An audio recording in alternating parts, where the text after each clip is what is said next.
في القلب مشاعر أخفيها قد أشرقت الشمس عليها. Ko'p gap qalb qatiradi. Majlislarda eng ko'p gapiradigan odam bilinki eng qalbi qattiq odam. Va ulfatlarning ko'pligi. Ulfatda bema'nisi ko'p bo'lar ekan, qalbingiz qatib ketaveradi. Shu o'rinda ulfat tanlashlikda ulamolarning 5 ta nasihatini o'qib beraman, birodarlar. Ulamolar ulfat tanlashlikda 5 tanasiga e'tibor berdi deydi. Mana atrofingizda nechta ulfatingiz bor? Qarang, shu 5 sifatdan nechtasi bor unda. Hech qanday soya bo'lmaydigan kunda Alloh taolo o'zining arshida 7 toifa insonni soyalantiradi. Shundan bittasi yolg'iz qolib, kishi yolg'iz qolib Allohdan qo'rqib ko'zidan yosh oqadi. So'rang o'zingizdan, yolg'iz qolganda Allohdan qo'rqib ko'zimdan yosh oqqanmi? Bismillahirrohmanirrohim. Alhamdulillahi robbil alamin va aqibatu lil muttaqin.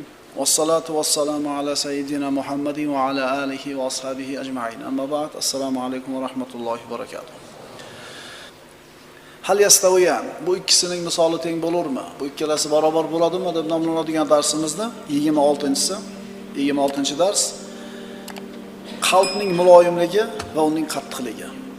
Linul qulub va qaswatul qulub. Alloh taolo odamlarni yaratar ekan, ularga qalblarni berdi. Bu qalblar o'zgarib turadi. Muloyim bo'lib turadi ba'zida, muloyimlikda sho'qqisi yetadi, qo'pol, qattiq, dag'al bo'ladi. Buni ham nihoyasiga yetib boradi. Alloh azza va jalla muloyim, layyin qalb egalarini maqtadi. Qattiq, qo'pol qalb egalarini esa yomonladi. Insonning qalbi muloyim, yumshoq bo'lar ekan, uni bu qalbi albatta tashqi a'zolariga ham ta'sir qiladi. Qalbi muloyim, qalbi yumshoq insonni so'zi ham yumshoq bo'ladi, muomalasi ham yumshoq bo'ladi. Endi qalbi qattiq insonni so'zi ham qo'pol, dag'al bo'ladi, muomalasi ham. Albatta bu ikkisi hech qachon bir-biriga teng bo'lmaydi. Alloh taolo Qur'onda marhamat qiladi, astagfirullah. Thumma qasat qulubukum min ba'di zalik, fahiya kal hijarati aw ashaddu qaswa wa inna minal hijarati lama yatafajjaru minhu al-anhar. So'ngra shunday mo'jizalarni ko'rgandan keyin ham dillaringiz qotdi. Bas, u dillar tosh kabidir yoki undan da qattiqroqdir. Toshdan ham qattiq, chunki ba'zida toshlar yorilib, ichidan suvlar otilib chiqadi. Qalbi yumshoq kishilar. Bu shunday bir insonlarki, Alloh taoloning zikri bo'lganda qalblari yumshab, ko'zlaridan yosh oqadi. Qur'on tilovatini eshitganda ko'zlaridan yosh oqadi. Mana Qur'on tilovatini eshitdik. 28 paroni o'qib olishdi. O'zimizga savol beraylik-da, bir marta ko'zimga yosh keldimi deb. Tara ayunahum tafidu minad dam'i mimma arafu minal haqq yaquluna robbana amanna faktubna ma'ash shahidin. Alloh taolo aytadi. Ular payg'ambarga nozil qilingan narsani Qur'onni eshitgan paytlarida uning haq ekanini bilganlari sababli ko'zlaridan yosh quyilayotganini ko'rasiz. Ular Parvardigoro, iymon keltirdik, bas bizni guvohlik berguvchilar qatorida yozgin deydilar. Muttaqillarning imomi Rasululloh sallallohu alayhi vasallam Qur'on o'qiganda yig'lardilar. Namozni turganda qattiq yig'lardilar. Oysha onamiz aytadilar, Rasululloh sallallohu alayhi vasallam kechalarni birda shunda yig'ladilarki, soqollari ho'l bo'ldi. Yig'isda davom etdilar, kiyimlari ho'l bo'lib ketadigan darajada yig'ladilar. Qarang, payg'ambarimiz sallallohu alayhi vasallam qanday yig'lagan, sahobalar qanday yig'lashgan.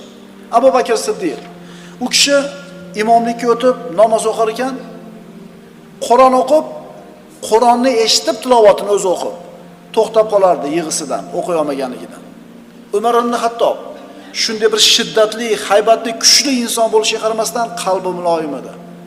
U kishini ko'p yig'laganligi bois mana shu ikkita yanog'idan ko'z yoshini oqqanidan qora chiziq paydo bo'lib qolgan edi. Ular yig'lagan hollarida yuzlari bilan yiqilurlar va Qur'on ularning hokisorliklarini ziyoda qilur. Qur'onni eshitganda qalbi yumshaydi insonni. Kibridan tushadi. Siqilib turgan bo'lsa ko'ngli ko'tariladi. Xursand bo'lib ketgan bo'lsa joyiga tushib qoladi. Qur'on insonning qalbini tarbiyalaydi. Umar ibn Abdulaziz imomga o'taradi, Qur'on o'qib to'xtab qoladi, namozini davom eta olmasdi. Tunlarning birida bu ulug' inson shunday yig'ladiki, atrofdagilar uni ko'rib yig'lashdi. Tonggacha yig'ladi. Ayoli so'radi: "Nima uchun yig'laysiz?" Umar ibn Abdulaziz aytdi: Alloh taoloni fariqun fil jannati va fariqun fis sa'ir oyatini o'qidim dedi. Nima degani bu? Bir guruh odamlar jannatda bo'ladi, bir guruh odamlar do'zaxda bo'ladi. Qaysinisida ekanligimni bilmasdan yig'layapman dedi. Xulofoi roshidlarning 5-si deyiladigan kishi mana shunday qo'rqib yig'lagan. Muoz ibn Jabal ham yig'lar edi. Sababini so'rashganida Alloh taolo bir toifa bandalarni do'zaxligini yozgan. Yana bir toifani jannatligini yozgan. Men ana shularning qaysi biridan ekanligini bilmasdan yig'layapman dedi. Abdulloh ibn Ravoha ayoli uni yig'layotganligini ko'rib so'raganida Qur'ondagi oyat sabab bo'lganligini aytadi. Astagfirullah. Va in minkum illa wariduha kana ala robbika hatman maqdiya. Sizlardan har biringiz unga tushguvchidirsiz, do'zaxga. Sizlardan har biringiz unga tushguvchidirsiz. Bu Parvardigoringiz amriga binoan vojib bo'lgan hukmdir. Hamma o'tadi do'zaxdan. Summa nunajjil ladina taqaw va nadharu zolimina fiha jisiya. So'ngra taqvodor bo'lgan zotlarni undan qutqarurmiz va zolim kimsalarni tiz cho'kkan hollarida jahannamda qoldirurmiz. Abdulloh ibn Ravoha aytayapti, hammani tushishini gapiryapti, lekin hammani chiqishini gapirmayapti Alloh. Men chiqamanmi, chiqmaymanmi? Shuni o'ylab yig'layapman dedi. Biz shu darajada o'zimizga bahoyimiz kattaki, o'ylab ham qo'ymaymiz. Biz kalima keltirdik, bo'ldi, musulmonmiz. Biz namoz o'qiyapmiz, bo'ldi, gunohlarimiz kechirilgan. Bu sahobalar tirigida bashoratni eshitib turib, jannatni bashoratini shunday qo'rqib xavotir bilan yig'lashgan. Qachon biz Abdulloh ibn Ravohaga o'xshab yig'lar ekanmiz, birodarlar? Abu Bakr Siddiq xalifa bo'lib turganida Yamanlik bir to'p kishilar kelishdi. Ularga islom arz qilindi, kalima keltirib musulmon bo'lishdi. Qur'on o'qib berilganida bu yangi bo'lgan musulmonlarga ular yig'lashdi. Abu Bakr Siddiq aytdi, qalblarimiz qotib ketmasdan turib biz ham shunaqa yig'lardik deb qo'ydi. Qalbimiz qatimay turib biz ham shunaqa yig'lar edik. Biz nima yig'lamaymiz ekan? Qalblarimiz qatib ketibdi. Endi odamlarda hozir ahvolini ko'radigan bo'lsangiz, odamlarning ko'pchiligi namozda turib ham, Qur'on tilovatini eshitib turib ham yig'lamay qo'ydi.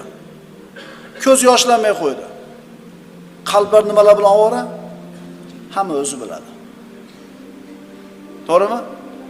Namozga turganda keladi, qurib ketgan hamma fikrlar.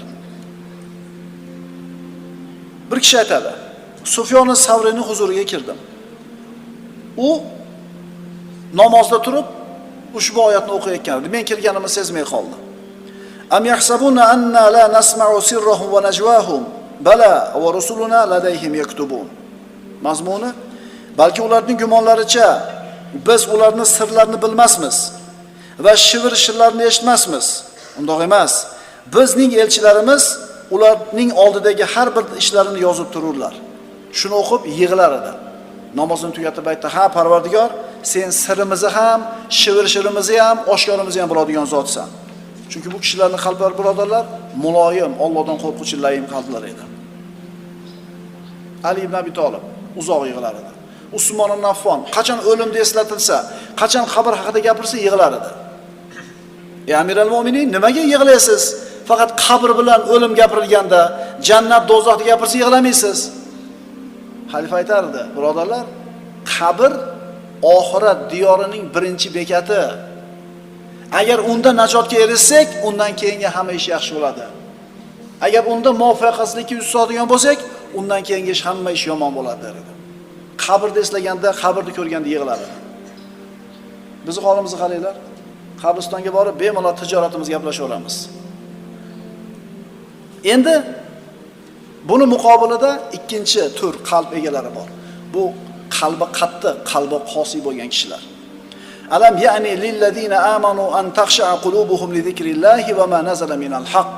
Alloh taolo so'rayapti. Iymon keltirgan zotlar uchun dillari Allohning zikriga va nozil bo'lgan haq Qur'onga moyil bo'lish vaqti kelmadimi? Qalblar yumshaydigan vaqt kelmadimi? Endi buni muqobilida ikkinchi qalblarda aytayapti. ولا يكونوا كالذين أوتوا الكتاب من قبل فطال عليهم الأمد فقست قلوبهم وكثير منهم فاسقون. Endi buni muqobilida ikkinchi toifa egalari.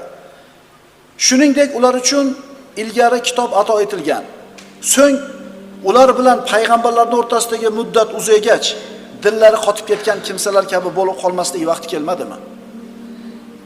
Ya'ni payg'ambarlar bilan ularning zamon o'rtasida uzoqroq vaqt o'tgandan keyin qalblari qatib ketdi. Unaqa bo'lmaydigan vaqt kelmadimi musulmonlarga? Ha, keldi birodarlar. Keldi. Eshitayotgan har bir Qur'on oyatimiz bizning foydamizga yoki zararimizga hujjat. Amal qilsak bizning foydamizga, illo zararimizga hujjat bo'ladi.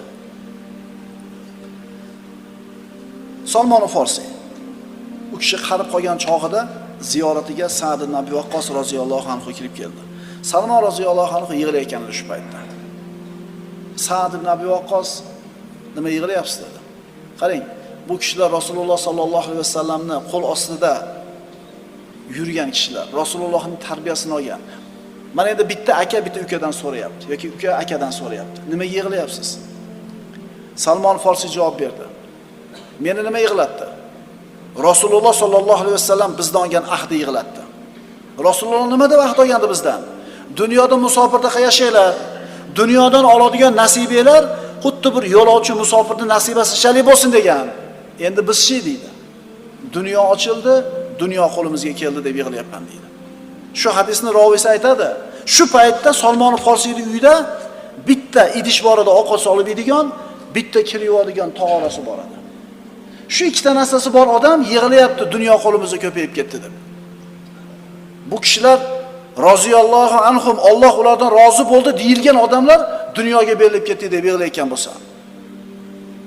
Endi buni muqobilida bir toifa insonlarni ko'ringki, qalbi qatigan.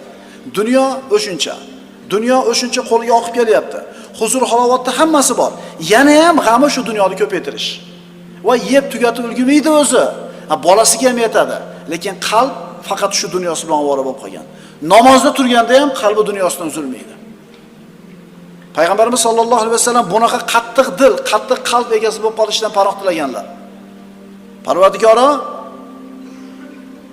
qo'rqmaydigan qalbdan panoh bergin. Qo'rqmaydigan qalbdan panoh bergin. Endi nimaga bunaqa bo'lib qoldi bu qalb? Kalla bal rana ala qulubihim ma kanu yaksibun. Qalbi qattiq bo'lib ketishligining sababi bor. Yo'q, undoq emas. Balki ularning dillarini o'zlari kasb qilguvchi bo'lgan gunohlar qoplab qo'ygandir. Insonni qilgan gunohi qancha ko'p bo'lar ekan, qalbi shunday qorayib qatib ketadi. Nimaga yig'la olmaydi? Chunki gunoh ko'p.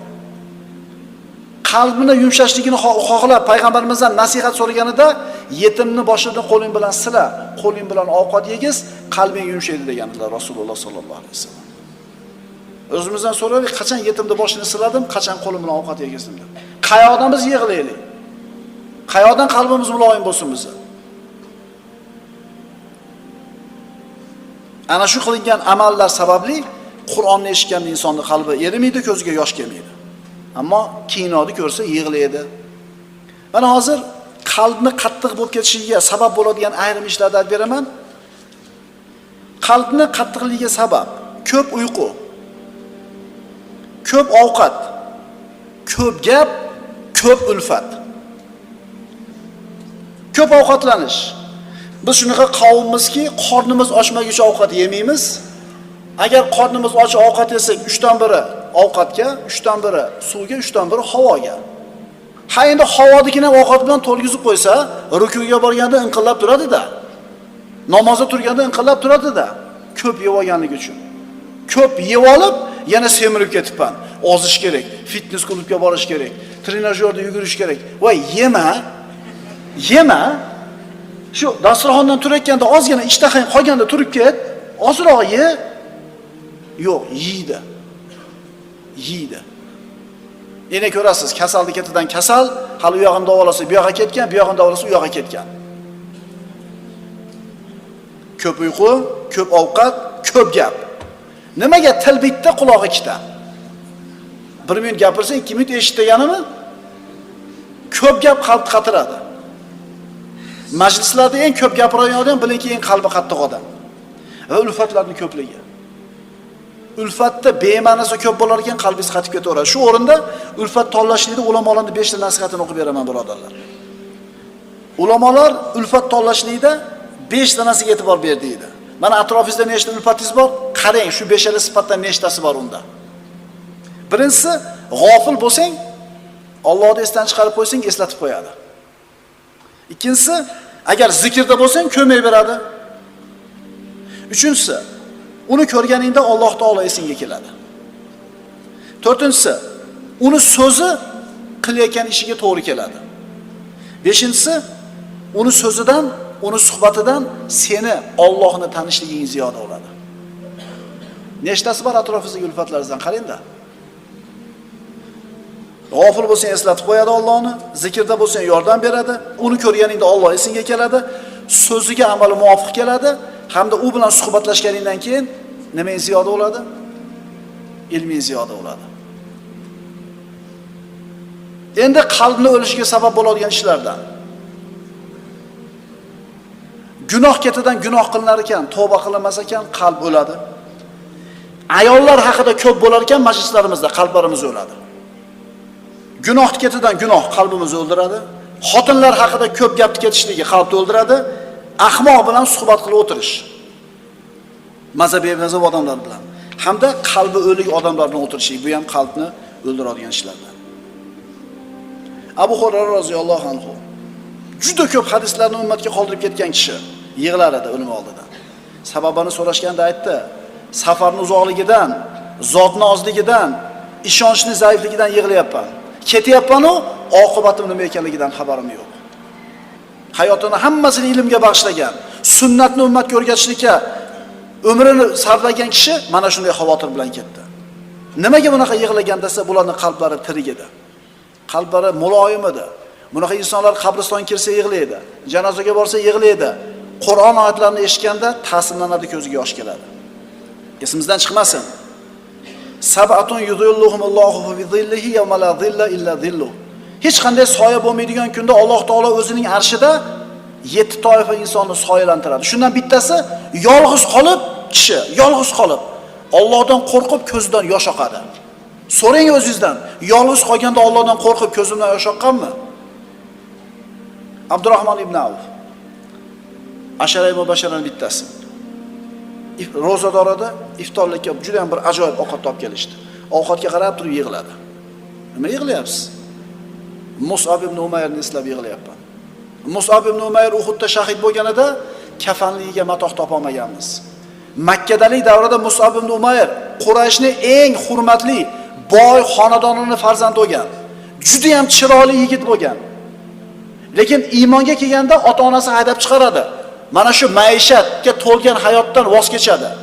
Rasulullohga iymon keltiradi, Madinaga borib, Madinani Rasulullohning kelishiga tayyorlab turadi, odamlarni da'vat qilib. Mana shu yigit o'lganda kafanlikka matoq topa olmaganmiz. Boshini yopsak oyog'i ochilib qolgan, oyog'ini yopsak boshi ochilib qolgan deydi. Dunyodan hech narsa olmasdan ketdi. Bizchi dunyo bizga ochilib keldi. Dunyo oqib keldi dedi-da, yig'ladi, chiqarib yubordi ovqatni, ihson qilinglar. Iftorligini xurmo bilan qilib qo'ydi, birodarlar. Vaholanki u kishi tirikligida jannati ekanligini xush xabarini Rasulullohdan eshitgan kishi edi. Alloh taolo siz bilan bizni jasadimizga, suratimizga qaramaydi. Alloh taolo siz bilan bizni qalbimizga qaraydi, amalimizga qaraydi. Kasal qalb, sog'lom qalb, muloyim qalb, qattiq qalb. Bu ikkisi hargiz teng bo'lmaydi. Yawma la yanfa'u malun va la banun illa man atalloha biqalbin salim. U kunda na moli davlat va na bola chaqa foyda bermas, magar Alloh huzuriga toza dil bilan kelgan kishilargagina mana shu toza dillar foyda beradi. Pokiza, sog'lom, muloyim qalblar. Imom Abu Hanifa rahmatullohi alayh. U kishining zamonida Imom Azamga o'xshagan olimlar ko'p bo'lgan. Lekin nimaga shu kishi qoldida zikri, boshqalari ketdi? Zamondoshlardan biri aytadi, shu kishini kuzatmoqchi bo'ldim. Qani nima ish qilar ekan? Xufton namozini masjidda birga o'qidik. Qarab turdim, uyiga ketdi. Kuzatib bordim, uyiga kelib ketdi. O'tirdim eshigim tagida.